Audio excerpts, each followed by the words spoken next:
Síðustu ár hef ég verið að sinna blóð- og krabbameinslækningum á sjúkrahúsinu á Akureyri í svona eiginlega umboði Landspítalans og í samvinnu við Landspítalann.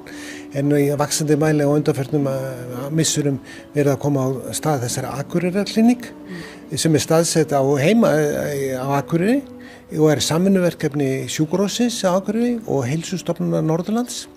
Þetta var ákvörðun Willum Þórs fyrrverandi ráðherra og Ölmu Müller sem var þáverandi landlæknir að koma að stað þessari klíník. Hún var opnuð, formlega var ekki 16. ágúst 2024 og okkur gert að starfa á landsvísu.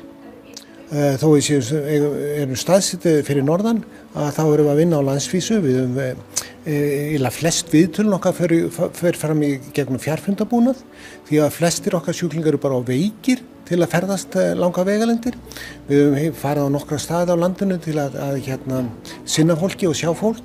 Við höfum farið í nokkra vitjanir líka, en það er búið að vera lengi í undirbúningi að við séum í samvinnu við okkar ágætu samstarfsmenn hérna í ónæmisfræðideildinni á Landspítalanum og núna loksins tókst það að koma því þannig fyrir að við Dagbjört erum búin að vera hérna heila viku núna með móttöku á göngudeild ónæmisfræðinnar hér á Landspítalanum.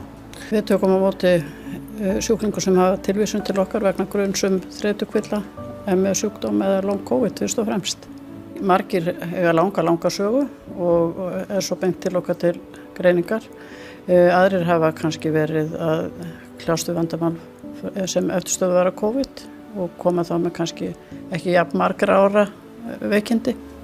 Samstarfið við Akureyrarklíníkina má eiginlega rekja aftur 34 ár þegar að við Friðbjörn fórum að vinna saman að sjúklingahópum sem höfðu öll svipaða klíníska prestasjón eins og ME, það sem Akureyrarklíníkin sérstaklega er að fjalla Þau hafa náttúrulega mikla reynslu í að vinna með þennan hóp og þegar við í ónæmisfræðinni förum að skoða sem sagt hvað er sameiginlegt með þessum hópum og sem sagt stunda þá vonandi rannsóknir í grunnvandamálinu að þá eru það kannski leið sem gæti hjálpa okkur í sambandi að velja meðferðir. Tengsli við Akureyri eru náttúrulega í gegnum Akureyrarveikina sem var fyrir 77-78 árum síðan og þar var faraldur, væntanlega vírusveiki sem smitaði ansi marga og margir áttu í eftirstöðum við alveg ævi langt og við erum búin að vita það að ýmsar veirusýkingar geta valdið langtíma einkennum og til dæmis í COVID þá er það búið að sýna fram að það að 1-5% af þeim sem smittast á COVID standa uppi með eða sitja uppi með langtíma afleiðingar. Það hlutverkum okkar hefur verið að kynna sjúkdóminn fyrir heilbrigðisstarfsfólki og fyrir samfélaginu. Við höfum til dæmis gert kynningarmyndir MS-sjúkdóminn og COVID sem hafa verið sýnd í sjónvarpi og eru aðgengilega á vefnum. Og ég held að nú að smá saman sé nú vitundavakning að verða þennan sjúkdóm og hversu mikil fötlun það er að vera með þennan sjúkdóm. Og þetta er alveg rándýr sjúkdómur því að þetta er mikið ungt fólk sem fær þennan sjúkdóm. Mjög margir lenda á örorku og eru óvinnufærir, dett út úr skóla.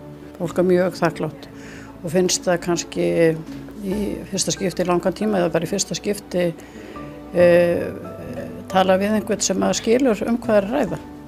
Og við verðum ekki vör við annað og líka að því að við erum með eftirfylgni, hjúkrunarfræðingar hringja í fólk eftir svolítið mislangan tíma og til að veita stuðning og þetta er svo ólíkt öðrum kvillum og úrræðin eru svo ólík þannig að það er mjög þakklátur hópur sem við höfum, stór hópur.